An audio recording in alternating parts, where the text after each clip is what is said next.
My grandpa left me a treasure map, and I intend to find the treasure. Never did we dream that one pair of yellow, cunning eyes beheld our party from the bushes with vengeance.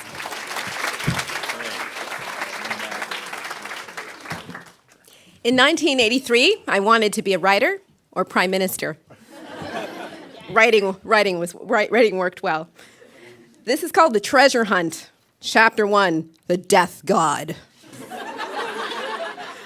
I wonder if we'll ever find the treasure, Karen exclaimed over the sound of the jeep transporting us to the jungle. It's just a death trap. You must have patience, Sabrina said calmly. I trust Dawn, and I think that she knows what she's doing. Quiet, I shouted. How can anyone think when you're squabbling like that?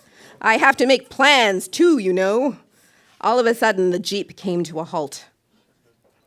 What's wrong? Alicia stuttered. Ladies, the driver said with a face as pale as a ghost's. I go no further. This is the domain of Nanu, the god of death. It seems reasonable not to go any further, frightened Tammy said, and she crawled out of a corner. After all, gods need respect. I second that notion, Karen said. Oh, stop that, cried Sylvia, who could not control her temper much longer. Don't you have a sense of adventure or believe in it? Besides, there is no such thing as a death god, isn't there, Dawn? I gathered all of my courage and promptly answered her. Of course not, I said uncertainly. Just gulp. Use your common sense. I am, returned Tammy. Mine says to go back. No, we're not, I answered with determination. My grandpa left me a treasure map, and I intend to find the treasure. Never did we dream that one pair of yellow, cunning eyes beheld our party from the bushes with vengeance. Chapter 2, Nightfall. A few minutes later, the jeep departed, and we heard the engine grow fainter into the horizon. I guess we camp here, I said cheerfully, as I could. Come on, guys, I have some marshmallows. Let's roast some.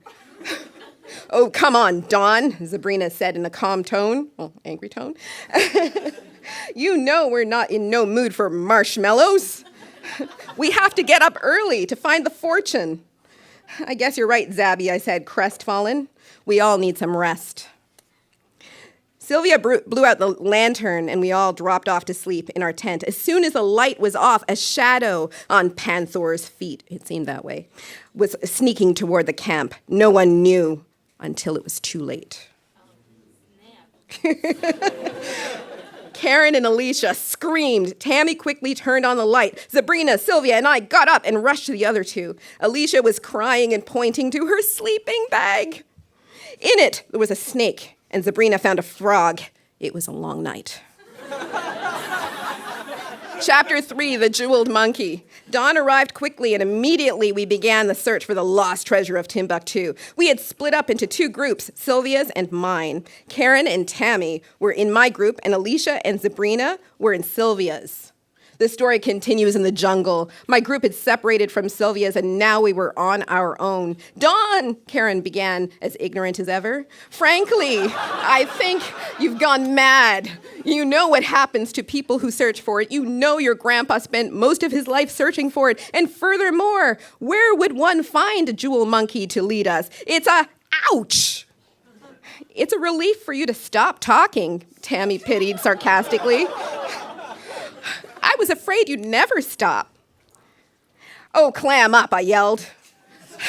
I turned to Karen. What happened? I just skinned my knee. She tapped on her foot to show, and as she did show, she backed up and hit a boulder.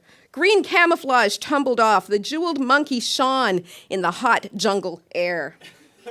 Meanwhile, Sylvia's group made discoveries too. They traveled to 2 false trails and were chased by a tiger.